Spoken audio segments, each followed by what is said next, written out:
शुक्रवार पेठेतील श्री रामलिंग चौडेश्वरी यात्रा उत्सवास गुरुवार दिनांक 14 पासून सुरुवात होणार असून त्यात विविध कार्यक्रमांचं आयोजन करण्यात आलं आहे। दिनांक 14 रोजी शहर उत्तरचे आमदार विजयकुमार देशमुख यांच्या निधीतून श्री चौडेश्वरी मंदिरासमोर बांधण्यात आलेल्या भव्य सभामंडपाचा लोकार्पण सोहळा मंदिर येथील विरक्त मठाचे श्री मृत्युंजय महास्वामीजी यांच्या अमृतहस्ते होणार आहे।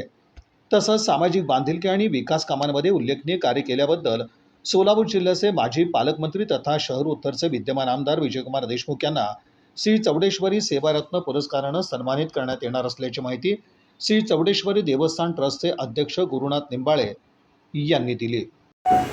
नमस्कार, मी चौडेश्वरी देवस्थान ट्रस्टचे अध्यक्ष गुरुनाथ निंबाळे या ठिकाणी सर्व चौडेश्वरी देवी भक्तांना सस्नेह निमंत्रणसाठी या ठिकाणी आवाहन करू इच्छितो की दिनांक 14 मे, 15 मे व 16 मे रोजी श्री रामलिंग चौडेश्वरी देवीची यात्रा मोठ्या थाटामाटात मंगलमय वातावरणात या ठिकाणी संपन्न होणार आहे। दिनांक 14 रोजी आमदार विजयकुमार देशमुख यांच्या विशेष प्रयत्नातून त्यांच्या निधीतून या ठिकाणी चौडेश्वरी देवी सभामंडपाचे उद्घाटन या ठिकाणी मैंदरगीचे महास्वामीजी मृत्युंजय महास्वामीजी यांच्या शुभ हस्ते होणार आहे।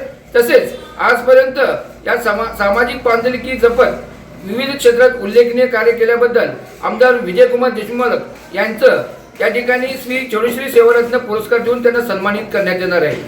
14 तारखेला दुपारी 4 वाजता वेदमूर्ती मल्लिनाथ माळगीस्वामी यांच्या पौरोहित्याखाली कुंकुमार्चना कार्यक्रम या ठिकाणी संपन्न होणार आहे। या कुंकुमार्चना कार्यक्रमाला कमीत कमी 3 ते 4 हजार महिला भक्तगण उपस्थित राहतील आणि या ठिकाणी ट्रस्टच्या वतीनं सर्व उपस्थित महिलांना कुंकुम ट्रस्टच्या वतीनं देण्यात येणार आहे।